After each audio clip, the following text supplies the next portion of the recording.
Hey guys, what's up? What's up? We made it. We have made it. Yeah, I could never have done it without you guys. We have made it. Like I promised that as soon as we get to 1,000 subscribers, yeah, you will get to know me a little better. But I've also figured that in a 10 minutes video, it is going to be almost impossible for me to really get you to understand my motivations behind this channel fully, especially when it comes to my life, because I feel like my life, the way I've lived it, it has always had so many moments that have got me into debates. When I was once NRM, and after I left that ideology to limit myself as an observer, no political alienation, just looking on. And now, as someone who is a full-blown opposition member, aligning with the people power movement. So there's a lot to get to know me about at different moments of my life. Welcome to the Uganda Awakening. If this is your first time watching me, yeah, please remember to like, share, and subscribe. Support the work that I am doing on this channel. And very soon, one day, hopefully, the team will grow beyond me, because I don't want to just have a single story on this channel. I want a diverse kind of views and experiences as Ugandans that are so in tune with what is happening in our country, politically, economically, and socially. It is very important. This is one of the youngest populations in the world. 70% of our population is under 30 years, guys. 40 million people and 70% of that population under 30 years. These are very unprecedented times, and we are at a very, very, very critical time in our lives to change our fortunes. This election means everything. It could be one of the most important elections that we are about to have as a country. So how did it all start? I was born in a suburb, Najjanankumbi, along Entebbe Road. I was always teased that with all the stories and all the adventures I had in Najjanankumbi, I might as well just write a book titled On This Road. Nkumbi, I must say, shaped my political view in the very early stages of my life. As a boy running in the neighborhood, making his own wire-tied cars, running with tires, and getting into all sorts of mischief. Najjanankumbi was such a strategic place for me to grow up in, because you're talking about looking at the evolution of Yoweri Kaguta Museveni as a person who was so loved. There was a time, believe it or not, when this man would drive slowly along Entebbe Road, hosting different heads of states and dignitaries, waving at the people with the Daniel Arap Moi sticking out of the window, waving at the people lining up the streets of, the Entebbe Road, waiting. People would get all these banana leaves banana stems, and they decorate the entire street with flags, Ugandan flag and the Kenyan flag, depending on whichever head of state was coming. Even Pope John Paul, I remember, I witnessed when Pope John Paul came to Uganda, also sticking out of the window waving. So you are by default in love with the person of Yoweri Kaguta Museveni, the NRA. And I remember quite vividly, I was 6 years old in 1986 when the war of Yoweri Kaguta Museveni came to a climax. And I remember we as kids and our adults, we hiding in one specific places, bullets flying over, until it was announced that Museveni had taken Kampala, and now he is declaring himself as the president of Uganda. Of course, I was too young, but I cannot forget the bullets flying over in the neighborhood. One of the images that will always live in my head was the sight of child soldiers marching along Entebbe Road. The sight of seeing kids holding all these machine guns and AK-47 with oversized army uniforms marching back and forth. They took a lot of time in that area along Entebbe Road patrolling. One memory of this time that traumatized me for so long was when an Obote soldier, they used to call them Banyanya, was grabbed, lynched by the public, and then unalived right near our house. So these events formed my political opinion. The majority of the people from my generation, by default, grew up supporting the NRM. Yeah, by default, because of different kind of events that happened in their neighborhood. And remember, there was also the influence of the schools that we went to. These were also very, very significant when it came to forming a political opinion. So with this sort of background, you can understand why it became inevitable for me to suggest that this channel should become the Uganda Awakening, because the first image we had of Uganda as people of this generation was the image of redemption, the image that Uganda had been saved from tyranny.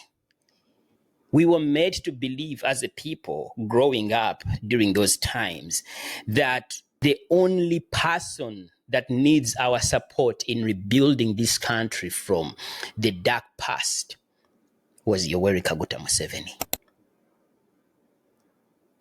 I feel like my political opinion at the time was formed in three different ways. I have told you about Najjanankumbi and the first imagery I had of the nation, of how Museveni was the hero. Now, when it comes to school, I went to Kampala Parents School. This is a school that also the president's kids went to. In fact, Mohozi attended the same school. It means that the likelihood of your classmates either being children of cabinet ministers, army officers, and high-ranking policemen, you name it, even powerful tycoons that had such a great influence on the affairs of our country, especially economically, the likelihood of interacting with these people was so high, which is why it is very, very important for you not to be comfortable in just one particular viewpoint. For a longest time period of my life, it was all influenced by the fact that I was so sheltered in this view of how the country should be run. In fact, I had so many debates, and every debate that we had, I was always pro-government. In fact, to me, it always felt like an abomination for someone not to support Yoweri Kaguta Museveni and the NRM. It was that deep. Third influence was family, because most of the people in my family supported the NRM. And listening to all these stories, as we were always constantly indoctrinated into the NRM ideology, the only side of the story that was made available to us was how bad the past governments were. Yeah, how bad the past governments are.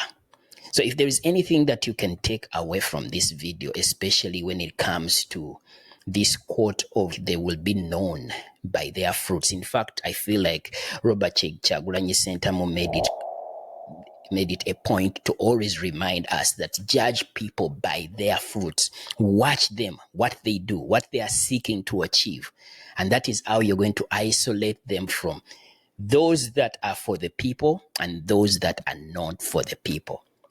In my case, gradually, I constantly witness on the news that there's corruption cases and there is no accountability. Corruption became a song every time the president spoke. And I always wondered, what makes it so difficult to punish anyone, a culprit that has been caught with evidence that they have mishandled or diverted public funds for their own personal gain?